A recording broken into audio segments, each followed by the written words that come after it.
सेवा फाउंडेशन डुंगरीपाली और नेताजी क्लब सहला मिलित आनुकूल्य स्वाधीनता दिवस अवसर में सहला कल्याण मंडपठारे रक्तदान शिविर अनुष्ठित हो जाइछि।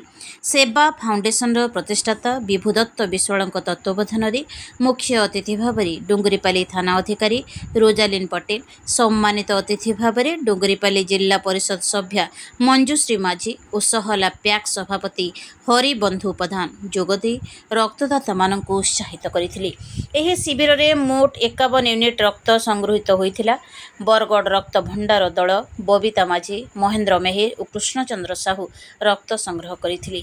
एही शिविर रे सेवा फाउंडेशन रो सभ्या नीता पटेल, श्रद्धांजलि पटेल, आरती कटुडिया, चित्तरंजन साहू, कलीम खां, सुशांत बारिक एवं नेताजी क्लब रो संपादक तूफान प्रधान, सभ्य सुशांत मेहेर, राजेश प्रधान, संजीव प्रधान, राजू नायक, पपुन साहू, संबित बरिहा, विश्व भोई, जयदेव नायक, कृतिवास नायक, सिकु गहिर, भाग महालिंग, अभिमन्यु नायक, जोगानंद प्रधान समेत समस्त सभ्य उपस्थित रही सहयोग करथिले।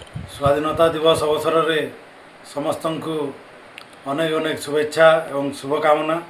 आज सेवा फाउंडेशन डुंगरीपाली और नेताजी क्लब सहला मिलित आनुकूल्य सहला कल्याण मंडप ठारे रक्तदान शिविर आयोजित होता। सर्वमोट 51 यूनिट रक्त संग्रहित होइछि एवं यही शिविर में माने माँ मानकर योगदान बहुत थिला। समस्ते आसी रक्तदान बहुत संख्यार करथिले। जहाँ भी हो समस्त रक्तदाता मानकु अनेक अनेक शुभेच्छा, अभिनंदन एवं धन्यवाद ज्ञापन करुछि। जय सभा।